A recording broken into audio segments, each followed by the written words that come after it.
Quand les gens le voient, c'est quelqu'un de très austère. Mais qu'en privé, certains disent qu'il est plus jovial, qu'il est plus taquin. Mais dès qu'il remet son costume de président, c'est un autre visage qu'on voit.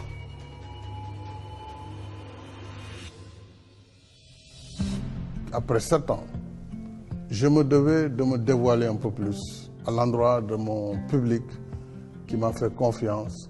Et ce public doit davantage pénétrer mon intimité parce que je n'ai rien à cacher.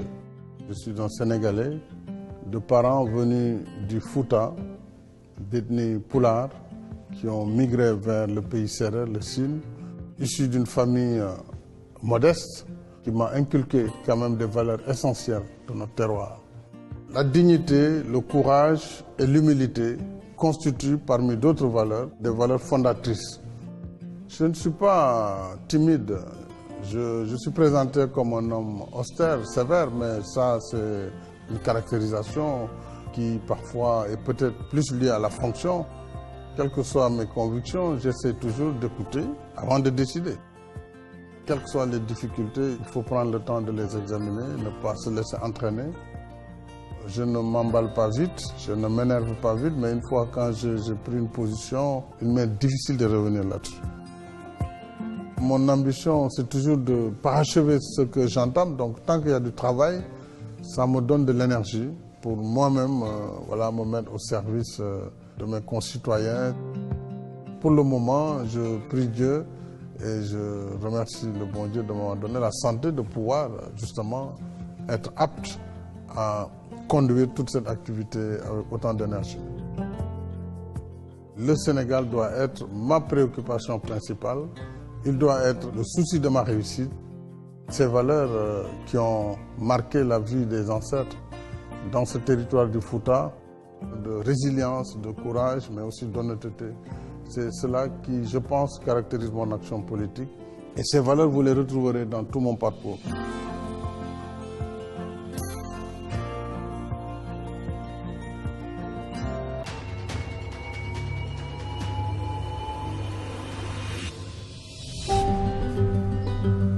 Arrivé au lycée, j'ai commencé à me retrouver dans la revendication et même à être porte-parole de mes camarades en classe de terminale C. Et donc c'est à partir de ce moment que j'étais en contact avec des groupes politiques. Arrivé à l'université donc très tôt, tout de suite j'ai adhéré dans un parti qu'on appelait Agir Ensemble, un mouvement révolutionnaire pour la démocratie nouvelle. J'ai été étudiant maoïste, donc dans la jeunesse de la gauche. Quand j'ai quitté le mouvement maoïste en 1983, je suis resté dans le mouvement démocratique de lutte pour les revendications estudiantines. Et c'est en 1988 que j'ai décidé d'accompagner un leader de l'opposition qui était Maître Abdoulaye Wade, qui lui-même était un travailliste, mais un libéral, un peu à la britannique. Et c'est dans ce parti que j'ai fait mes premières armes véritablement en tant que majeur, puisque j'avais fini de faire ma formation d'ingénieur. Et donc j'ai adhéré directement à la cellule des cadres où j'ai dirigé la commission en charge des mines de l'industrie. Et très vite, j'ai gravi les échelons dans ce parti pour être dans la direction jusqu'à être le numéro 2 à partir de 2004. Après 2000, nous sommes arrivés au pouvoir. J'ai exercé des fonctions, conseiller spécial du président de la République, de directeur général de la Société des pétroles, où j'ai travaillé 10 ans auparavant, et de ministre de l'énergie, des mines, de l'hydraulique, puis mon parcours gouvernemental, ministre de l'Intérieur et des collectivités, Premier ministre. Jusqu'en 2007, j'ai été donc élu président de l'Assemblée nationale. C'est là où le conflit a commencé avec le camp du président Wade. Pendant 17 mois, nous nous sommes battus un peu parce que simplement on me reprochait d'avoir autorisé ou demandé l'audition du fils du président, alors que c'est la commission de l'économie générale qui avait demandé qu'un certain nombre de dirigeants publics puissent venir en audition devant le Parlement. Je ne voyais pas de problème à cela. J'ai donc transmis cette demande, et ce qui a été à l'origine de la rupture avec le président Wade. À la fin de ce combat, après les 17 mois, le 8 novembre 2009, l'Assemblée nationale a voté ma destitution. Et après ce vote, naturellement, J'ai refusé de rester comme député et j'ai démissionné donc de mes fonctions de député, de maire de ma ville. Et la suite, vous la connaissez, j'ai lancé mon parti.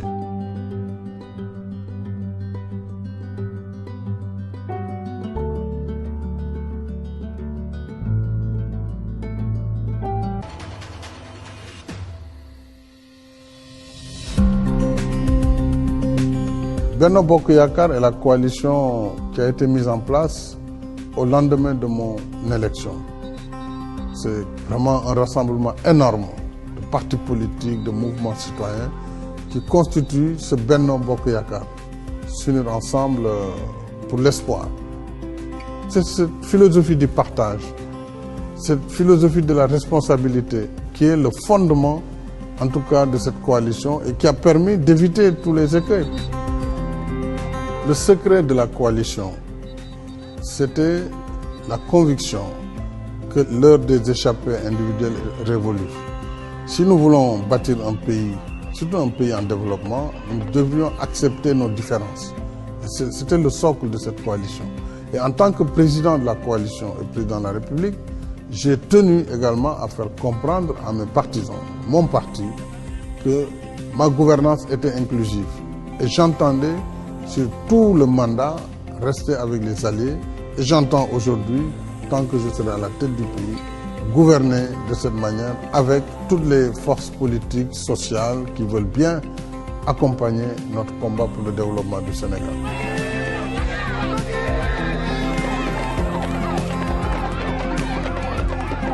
Il y a des sujets sur lesquels les Sénégalais avaient fini par croire qu'il n'y aurait pas de solution. Donc j'ai dit à mes camarades avec lesquels je faisais ce travail, il nous faut une nouvelle manière de penser.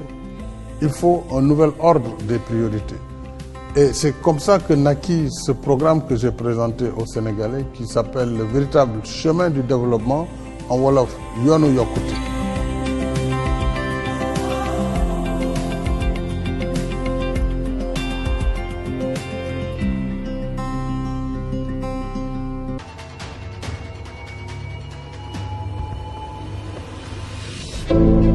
Après la rupture, je me suis adressé au peuple sénégalais pour dire que nous avions constaté depuis un certain moment une volonté de violation des principes démocratiques qui doivent guider l'équilibre des institutions. Nous voulons bâtir un projet politique pour la défense des valeurs de la République. C'est pourquoi le parti s'appelait Alliance pour la République. Notre devise a été travail, solidarité et dignité. La solidarité, puisque nous sommes des sociétés solidaires, on retrouve toujours cette valeur. Et notre dignité humaine, nous ne devons l'échanger contre rien. La dignité de citoyen également, nous devons jalousement la garder. Nous avions choisi le cheval comme emblème, un animal noble, fidèle, mais aussi qui incarne le travail. Il fallait être endurant pour aller à l'épreuve de l'opposition. J'avais 3 années avant les élections de 2012. Et il fallait que j'implante le parti à travers le pays. Et il fallait aussi que je fasse le pays profond pour pouvoir sortir un programme qui soit vraiment la résultante du constat de ce qui s'est passé sur le terrain et qui soit une réponse appropriée qui puisse donner satisfaction à des attentes longuement exprimées. Donc j'ai parcouru le territoire pendant 3 années. J'ai pu faire 80 000 km à l'intérieur du Sénégal. C'est quand même 2 fois le tour de la Terre. Lorsque j'ai commencé cette longue marche, que j'ai vu ce que j'ai vu, effectivement, l'humilité m'a envahi. Et j'ai constaté le niveau de dénuement du monde rural. Je me rendais compte qu'il y avait énormément de choses essentielles, de choses vitales, qui n'étaient pas prises en compte. Et c'est comme ça que naquit ce programme que j'ai présenté aux Sénégalais qui s'appelle le véritable chemin du développement en Wolof, Yoonu Yokkute.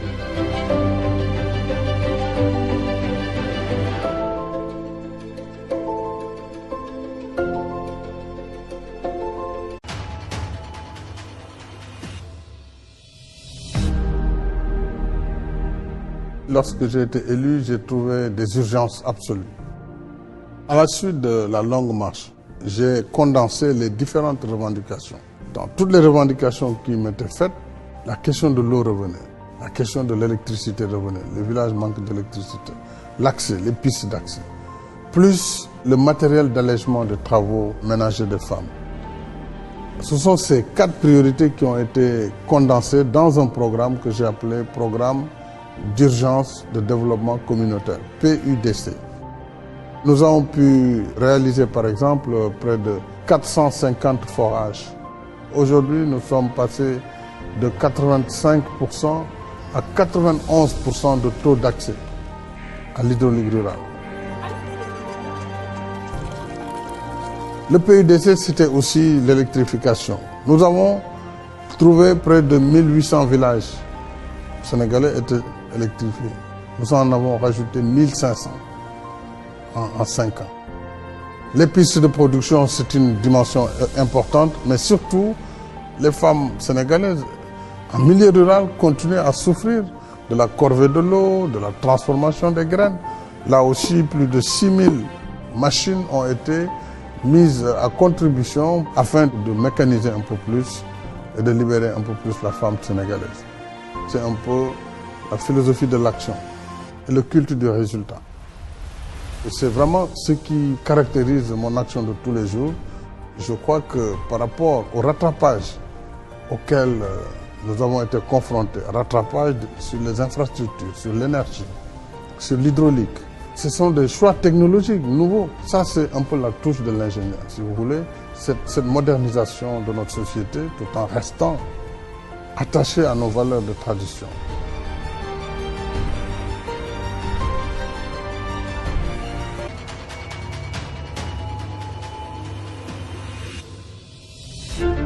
Nous ne pouvons pas avoir comme seule vocation de lutter contre la pauvreté.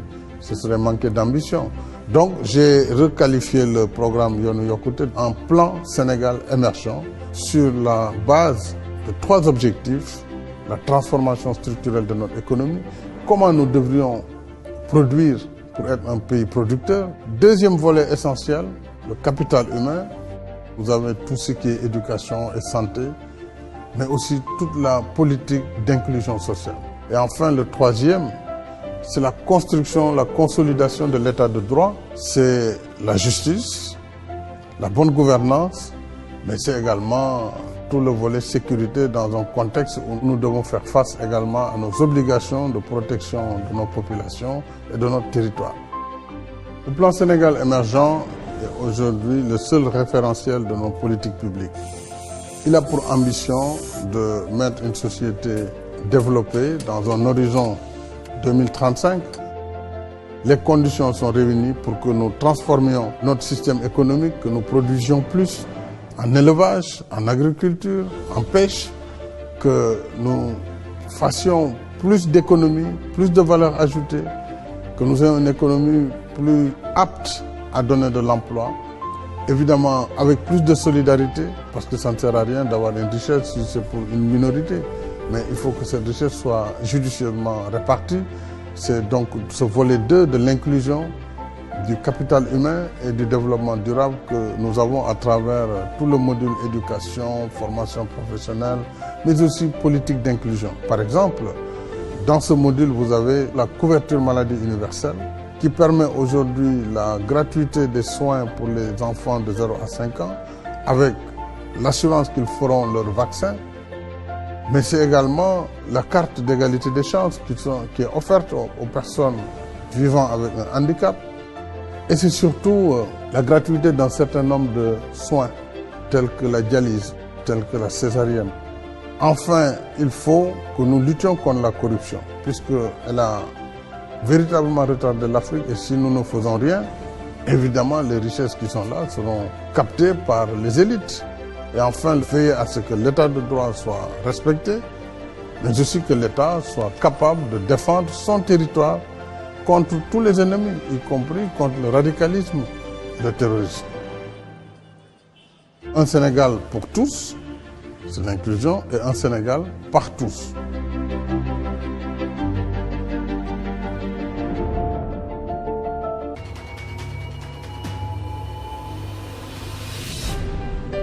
Mon épouse n'aime pas trop l'exposition médiatique. D'ailleurs, vous la voyez très rarement dans les événements que j'organise.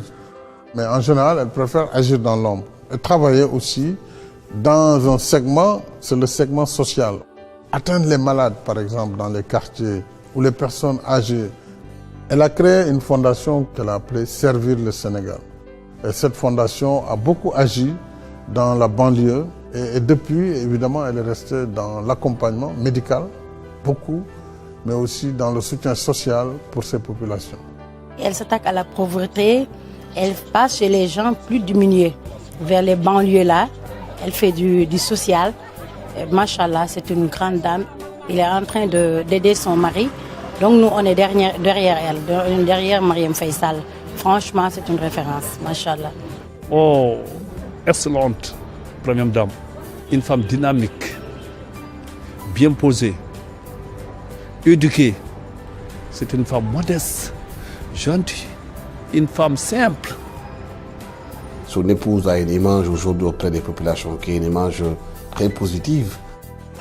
Elle aide beaucoup les gens la voient dans la banlieue dakaroise, au contact des plus démunis. Bien sûr, elle a toujours eu un engagement pendant que j'étais dans l'opposition et depuis que nous nous sommes mariés, un engagement d'être à mes côtés de façon tout à fait efficace et de façon surtout discrète. Je la remercie beaucoup.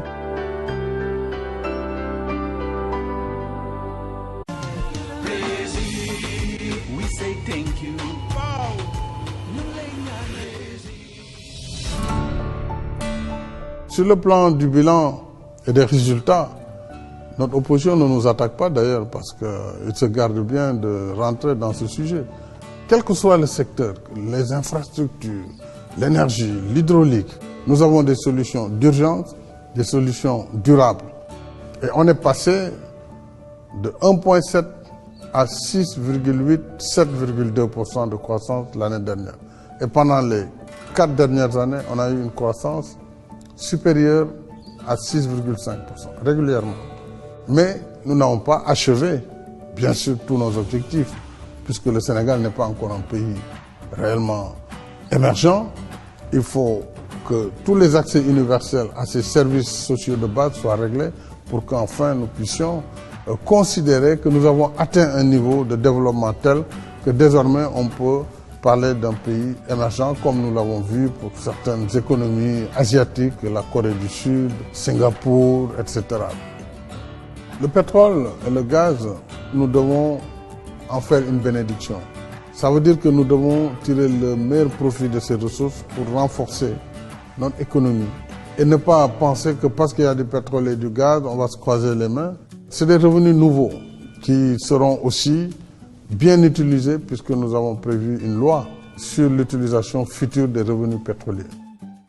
Il faudra renforcer les secteurs, l'éducation, renforcer la santé, le système sanitaire du pays, renforcer nos systèmes de production agricole par des dotations, faire en sorte aussi qu'il y ait un fonds gardé quelque part pour les générations futures, mais surtout aussi améliorer le système d'investissement public sur les infrastructures. C'est cela en fait la modernisation et c'est cela qui doit justifier que le Sénégal soit devenu pétrolier ou gazier. Je suis convaincu qu'on a un bilan extrêmement positif. Maintenant, tout n'est pas achevé, tout ne peut pas être achevé et nous devons encore nous retrousser les manches pour que la phase qui vient soit encore plus rapide dans la mise en œuvre, qu'elle soit plus efficace, puisque nous avons déjà le programme, nous avons les moyens, nous avons plus d'expérience. Donc, il s'agit de délivrer plus pour qu'au bout de ce deuxième mandat, s'il plaît à Dieu, et si les Sénégalais me font confiance, en 2024, qu'on ait un autre Sénégal tout à fait différent de celui de 2018.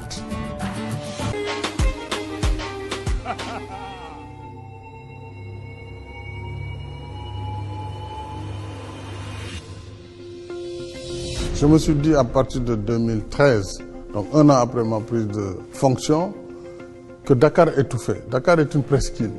Le foncier y est très cher. Il nous fallait un espace de vie qui permette à Dakar de respirer.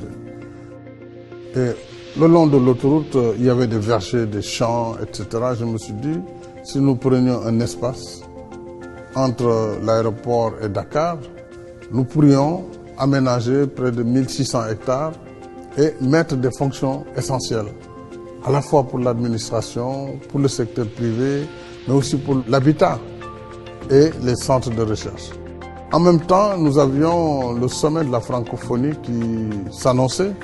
Et nous avions juste 15 mois avant la tenue du sommet. Et j'avais fait le pari donc de tenir le sommet justement dans ce no man's land. Donc il fallait d'abord créer un centre de conférence de dimension moderne qui puisse accueillir les 70 chefs d'État de l'OIF. C'était une aventure humaine assez folle, mais on l'a réussi. J'ai développé le concept du pôle urbain pour en faire une véritable ville moderne, une ville écologique, une ville intelligente, mais également une ville où il y a une mixité sociale. Donc il y aura les fonctions administratives avec les ministères. Et nous avons une université en chantier. Il y a aussi un pôle sportif avec cette belle arena et ce grand stade de 50 000 places, stade olympique qui sera édifié. Et nous allons poursuivre, bien sûr. Diamniadio n'est pas terminé. C'est dans 5 ans, je crois, ça va être l'une des villes d'Afrique les plus modernes. En 2025, nous aurons plus de 8 millions de personnes rien qu'à Dakar. À 8 millions, il fallait penser à un système de transport de masse. Donc, on a dit qu'il faut revenir au transport collectif, donc au train. Et donc, nous avons fait notre choix sur un train express qui est suffisamment rapide pour relier l'aéroport et la ville de Dakar. Et aujourd'hui, au moment où je vous parle, nous avons fini la liaison entre Dakar et Diamniadio. Et dans 1 an et demi, nous allons rejoindre l'aéroport. En plus, c'est un train électrique, donc sur le plan environnement, je crois que nous sommes déjà dans cette belle perspective de l'accord de Paris. Et voilà un peu ce qui justifie ce projet du TR, qui est l'un des projets, je dois dire, qui m'ont le plus plu par les choix technologiques qui ont été faits, mais aussi la manière de montrer que l'Afrique était capable. Et ce train a été fait en moins de 2 ans et demi. Et c'est ça qui est exceptionnel.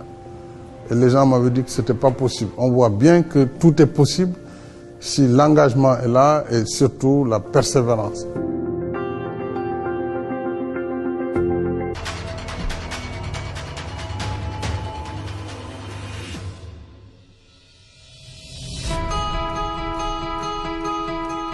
Ce que je fais au Sénégal, c'est ce que certains de mes collègues font ailleurs, en Afrique. Et ensemble, nous devons nous battre pour que l'unité de l'Afrique soit consacrée, que le développement de l'Afrique devienne enfin une réalité et non pas seulement un slogan.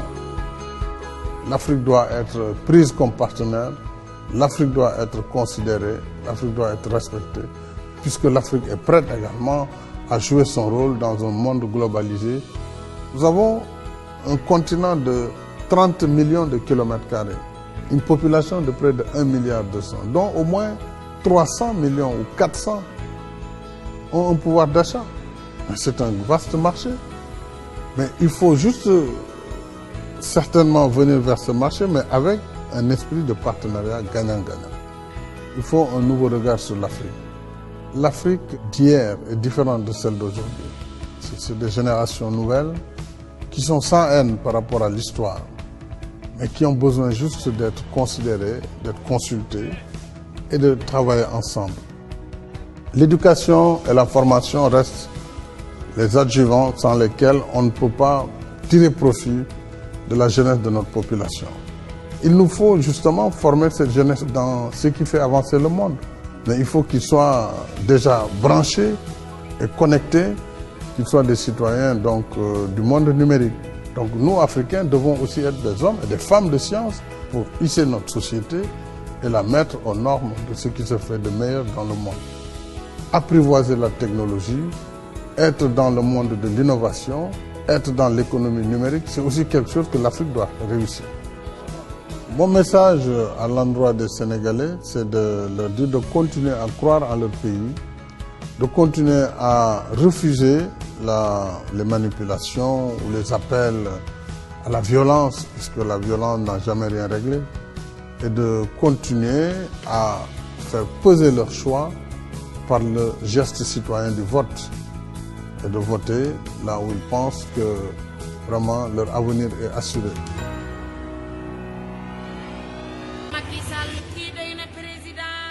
Ici au Sénégal, c'est le pays de la Teranga. Moi, je pense que le Sénégal, c'est un pays fort de dialogue. Les populations sénégalaises, elles sont bien conscientes de leur avenir en matière de développement culturelle, économique et sociale. Les Sénégalais ne sont pas cons. Ils savent ce qui est bon pour eux. Nous vivons en harmonie, en famille. Un pays ne peut pas se développer sans l'éducation. La formation, c'est important. L'éducation, c'est important. On se plaint, mais pas tellement. On ne peut pas rester dormir et dire que ça va mal. Il faut toujours faire des business, rentrer travailler. Ceux qui veulent travailler, machallah, c'est Macky le président. Le Sénégal n'a pas le droit d'échouer. Le Sénégal doit faire la synthèse de tous ces échecs et voir où sont les réussites. C'est aujourd'hui que les populations rurales se sentent quand même bien prises en compte. Il y a des villages qui n'ont jamais eu l'électricité ni l'eau. Mais actuellement, je ne peux pas dire les 100%, les 95%. Ils ont eu l'eau, ils ont eu l'électricité. C'est grâce au président de Sénégal, M. Macky Sall. On est très content avec le président Macky Sall. Il a changé notre village et il a construit beaucoup de choses ici. C'est plus facile. Il y a de courant, il y a de l'eau. À l'époque, on allait au puits pour chercher de l'eau. Et maintenant, on a des robinets. Dès qu'il arrive dans ce pays, on a de l'électricité, de l'eau potable et il y a des pistes partout. Nous sommes très contents, mais il faut améliorer. Une élection au Sénégal, elle n'est jamais gagnée à l'avance. Il faut se battre jusqu'au bout, jusqu'à la dernière minute, jusqu'au jour où on sort les résultats des urnes. Il faudrait qu'il y ait un programme bien défini, un programme convaincant. Tout ce qu'on attend d'eux, c'est des actes, non pas des paroles. Ce que nous voulons seulement, c'est de travailler. Un candidat, il faut juste l'aider à s'améliorer sur ses erreurs pour qu'on puisse avancer. Si vous traversez l'ensemble du Sénégal, les régions, les départements, les communes, vous allez voir ce que le président a fait là-bas. Il a fait beaucoup de choses pour les jeunes. L'emploi, l'éducation, la santé. C'est un homme infatigable pour son pays. Tout le village de Samdiaye soutient Macky Sall. Que le meilleur gagne, mais moi je suis 100% Macky. Beaucoup de jeunes vont voter pour le président Macky Sall. Ça en fait sûr et certain. Pour les prochaines élections, c'est l'homme de la situation. Je suis à 1000% Macky. Il a la capacité, il a l'envergure. C'est quelqu'un de bien. On doit encore lui donner un deuxième mandat.